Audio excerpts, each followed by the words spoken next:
What's happening, guys? In today's video, I've got something a little bit different for you guys. Now, this series is something that I'm going to be doing for channel members only, but I thought I would show this video first so that you guys can see exactly what you're getting if you become a channel member.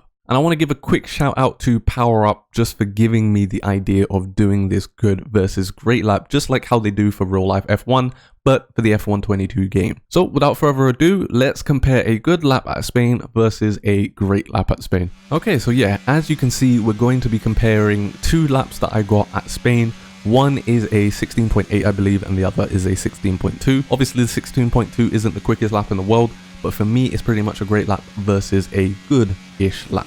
So the main time gained in a greater lap is towards the beginning and middle sectors of this lap. You can see going into the first corner, we're carrying a lot more speed into the entry, and that's just simply due to the fact that we were using lower wings. So if you take a look at the brake and throttle trace just below the two laps, you can see that for the greater lap, I was just simply earlier on the throttle, and that allowed me to brake a little bit softer and carry a little bit more speed into the apex and pick up the throttle just that bit earlier. Now, the only difference in turn 2 was the exit and how we took that. We used a little bit more of the green patch on the right hand side of the track, and that was simply to try and scrub off as little speed as possible. We have turn 3, which is a completely flat out corner, and if you scrub too much speed, you're going to lose a ton of time at this corner.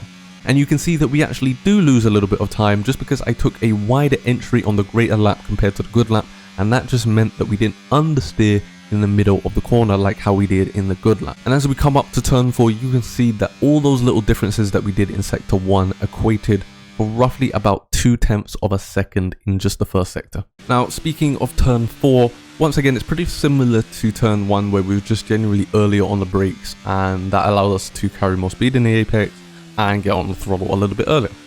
So moving on to turn 5, this is probably the only corner on the track that I would say that we actually took better in the good lap than the great lap, and that's just because we used a lot more of the track on the entry, which allowed us to carry more speed around the corner. Now turn 6, pretty much the exact same, you just want to use the path of least resistance. And then turn 7 is the corner that I was talking about previously when I said we used a lower gear but carried more apex speed, and the reason for that is simple. We just used more track on the entry, similar to turn 5. So for turn 9, we just lifted off a little bit earlier in turn 9 so that we could pick the throttle back up earlier, and you carry all of that speed all the way to turn 10. So that's a huge chunk of time gained on the good lap. And then as we end sector 2, now you can see we're roughly about 0.3 quicker from the good lap to the great lap. And then the majority of the rest of the time gained throughout this lap at Spain is turn 10 itself, where we just took a wider line in general for this corner, and that allowed us to carry a lot more speed through the corner. We went way too tight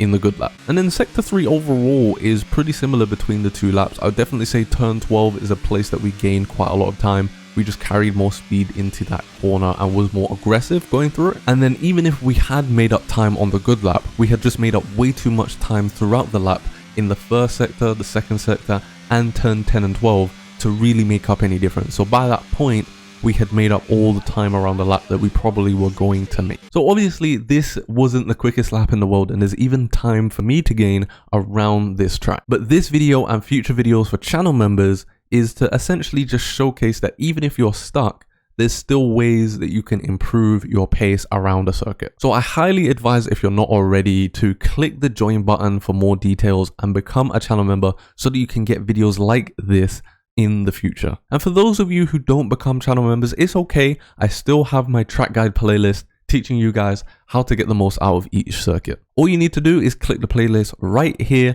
and you'll get access to all the track guides that I've made up until this point. So yeah, that's pretty much it. I hope you guys enjoyed this video, and I'll see you guys in my next one.